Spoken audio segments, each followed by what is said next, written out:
Sophie Loubière, bonjour. Merci de nous accorder ces 5 minutes pour cette interview. Merci à vous. Alors, vous êtes coutumière du Festival Polar à la plage. C'est la troisième fois que je viens au festival, effectivement. Je suis venue en 2013 pour y recevoir le prix de l'enfant au caillou et j'avoue être très heureuse d'y être invitée régulièrement, oui. Alors, vous êtes coutumière donc de l'écriture, mais vous êtes aussi une consoeur à nous, puisque vous avez officié sur Radio France notamment.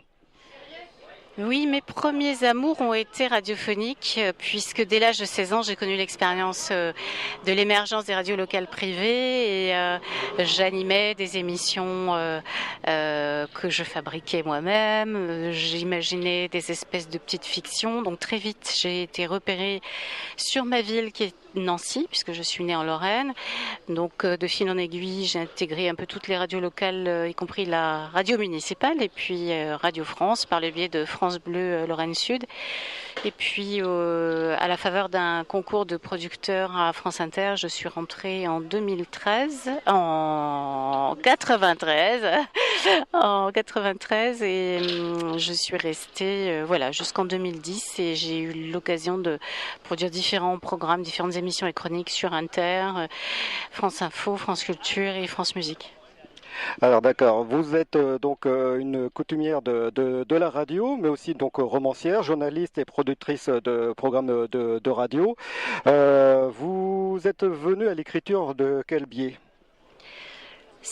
L'écriture a toujours été quelque chose de très fort chez moi. D'abord par le biais de carnets intimes que j'écrivais en cachette, un peu comme on n'oserait pas s'autoriser à être comme voilà, je ne m'autorisais pas vraiment à être romancière, je crois, à l'époque, à l'envisager, parce que je suis une enfant dyslexique. J'étais une enfant dyslexique. J'avais des grosses difficultés en expression écrite à cause de la conjugaison, la grammaire, l'orthographe, qui étaient des choses complexes pour moi à intégrer.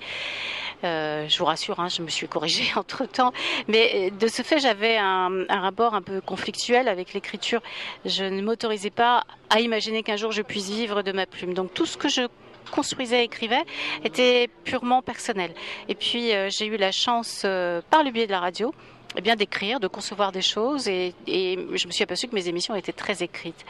Et j'ai rencontré en 95-96 Jean-Bernard Pouy, qui à l'époque venait de créer la collection Le Poulpe et qui proposait à des personnes qui n'avaient jamais écrit de leur vie de se lancer dans l'aventure. Donc je lui ai demandé l'autorisation en levant mon petit doigt. Et JB m'a dit, mais ce serait un honneur d'avoir un livre écrit par la Loubière, parce qu'à l'époque je faisais déjà des choses en radio qu'il avait écoutées et appréciées. Et donc j'ai été publiée pour la première fois en 99 avec Un Poulpe, La petite fille aux oubliettes. C'est un roman qui a permis de me faire remarquer en littérature policière et de fil en aiguille, j'ai construit ma carrière de romancière avec une petite intrusion dans le roman de littérature générale puisque j'ai écrit 2 romans chez Ballant qui à l'heure actuelle ne sont plus édités mais qui le seront, je l'espère, bientôt. D'accord. Et pour le polar à proprement dit, vous êtes plus polar ou romance? Quel est votre thème de prédilection? Mon thème de prédilection, c'est mes thématiques tournent beaucoup autour des faits divers, des faits réels, de ces personnages, ces losers flamboyants comme je les appelle, c'est-à-dire des personnes qui, quoi qu'elles fassent, vont toujours droit dans le mur, sèment le malheur autour d'elles sans vraiment le vouloir. Je suis pas très roman policier, je dois dire que je suis beaucoup plus proche du roman noir, c'est-à-dire que je vais travailler sur des intrigues, donc des faits réels. Souvent, j'aborde des faits de société, mais la force de mes romans, je pense, réside dans la psychologie des personnages, puisque je pars toujours d'une expérience personnelle, d'un ressenti personnel, intime sur les choses. Et par exemple, avec L'enfant au caillou, c'est plus ou moins ma mère qui va inspirer le personnage principal de Elsa Préau, cette ancienne directrice d'école qui veut venir en aide à un enfant qu'elle pense en maltraitance. Dans L'œil noir du corbeau, eh bien, ce sera le personnage féminin qui est très inspiré de la jeune fille que j'étais à 16 ans. Et puis dans Black Coffee, le personnage de Lola, comme le personnage de Desmond, forment en fait un binôme qui ont beaucoup emprunté à ma propre expérience familiale, notamment aux relations compliquées que j'ai pu avoir avec mon père. Il y a quelques années, vous avez été la lauréate de ce festival. Ça doit vous faire plaisir de retrouver Le Havre. À chaque fois, oui, parce que déjà, je suis passionnée d'architecture. Donc, c'est une ville qui célèbre l'architecture et qui a permis à un grand architecte, Perret, de créer ce que tout architecte rêve de faire, c'est-à-dire une ville, de faire renaître de ses cendres une ville. Et c'est toujours un émerveillement pour moi de venir ici, de voir combien son travail se bonifie, enfin prend gagne en qualité, en harmonie au fil des années et confirme qu'il y avait un vrai talent derrière tout ça. Et puis j'aime beaucoup l'équipe qui est très chaleureuse, des encres noires. On a un peu l'impression d'être en famille ici, hein, je dois vous le dire. Est-ce que vous pensez que la femme a une grande place, a facilement sa grande place dans le polar? Alors, rien que le fait de poser la question est insultant ou dénote d'un manque total de connaissance de l'histoire du roman policier. Pardon d'être aussi coquine de vous répondre de façon abrupte, mais je ne supporte plus qu'on me pose ces questions, qui est d'un ridicule transcendant. Agatha Christie, c'est un homme. Je sais pas, Mary Higgins Clark, c'est un homme. Daphné du Maurier, c'est un homme. Les plus grands succès de la littérature policière ont été écrits par des femmes. Nous avons notre pleine place. Le seul souci que nous avons en France, c'est que nous sommes entourés de journalistes avec une mentalité, que ce soit des hommes ou des femmes, qui sont un peu machos, voilà, il faut le dire. Donc non, la femme n'a pas sa place forcément en cuisine, surtout en 2017. Je crois qu'on est maintenant plutôt avec le cinéma en train de vous prouver qu'on est plutôt celles qui vont sauver le monde. Je pense à Hunger Games par exemple.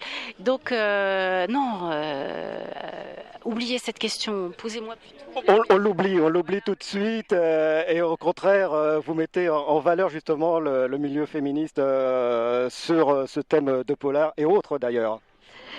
Oui, alors moi je suis pas féministe parce que je trouve que les féministes ont tendance à aller un peu trop fort vers ce combat frontal. J'aime les hommes, j'aime le regard des hommes sur ma littérature et j'ai besoin d'eux aussi. J'aime écrire en binôme. Je pense qu'on a beaucoup à s'apporter, à s'enseigner. Voilà, on est fait l'un pour l'autre, quoi.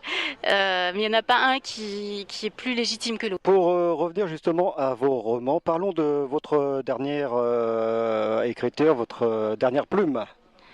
Alors le dernier roman paru, c'est White Coffee, qui fait suite à Black Coffee, qui est donc une trilogie américaine que j'achèverai avec un troisième volet qui s'appelle Bloody Coffee, qui sortira d'ici un an, je l'espère.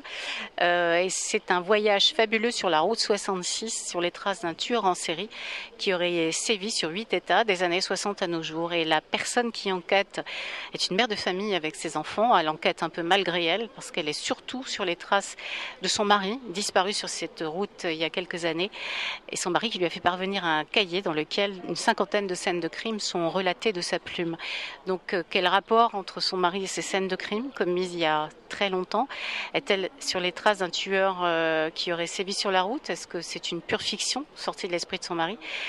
Ou est-ce qu'elle est vraiment dans les traces, dans les pas d'un homme qui serait peut-être encore en vie aujourd'hui? C'est ainsi que démarre voilà, cette trilogie avec Black Coffee. Et White Coffee va nous ramener sur la route 66 parce qu'on n'a pas fini de tout explorer dans Black, mais surtout on va interroger la filiation, la difficulté pour un fils qui a magnifié un papa pendant des années, un papa absent, et quand le père revient, c'est un peu comme le Messie, sauf que ce père n'est peut-être pas le Messie, mais quelqu'un de remonté d'endroits beaucoup plus sombres. D'accord, merci. Alors, vos projets à venir, d'autres pages encore en cours ou c'est encore en attente? Donc, Bloody Coffee, hein, tel que je vous l'ai dit, donc le troisième volet de la trilogie, donc en écriture actuellement. Je travaille aussi sur un projet de série télé, une série policière en 6 épisodes, feuilletonnante, et puis le roman L'enfant au caillou est actuellement en cours d'adaptation pour le cinéma. D'accord, merci. Donc le cinéma, vous avez fait aussi de la télé, notamment pour Canal, la radio. Est-ce que vous avez d'autres projets dans les médias audiovisuels? Pas pour l'instant, on verra bien ce que l'avenir me réserve. Je ne dis pas que je n'aimerais pas reprendre le micro. C'est un média merveilleux, la radio. C'est une grande chance qui nous est offerte de pouvoir prendre un micro, nous promener dans le monde entier, rencontrer les gens qu'on aime ou qu'on a envie de connaître.